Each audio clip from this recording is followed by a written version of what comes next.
الله وبركاته. معاكم أسماء عرفات من قناة جراب الحاوي. أحب أعرفكم حاجة بس سريعة كده.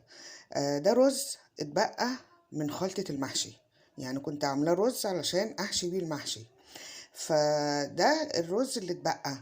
فطبعا في ناس بتحطه في الفريزر، طبعا بيتكسر، وهتحطيه في التلاجة هتلاقيه تاني يوم غير، مش هيبقى حلو.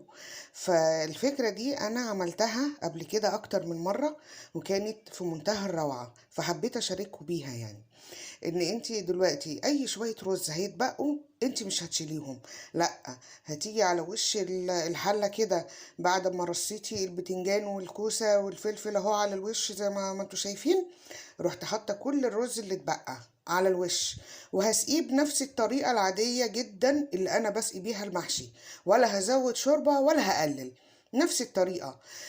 مع البخار طبعا هيستوي الرز جميل جدا، وهيبقى متطعم جدا من الفلفل والكوسة والبتنجان، وهو كمان الرز نفسه فيه طبعا الخلطة اللي هي الطبيعية، اللي هي القوطة والبصل وكل التوابل دي كلها.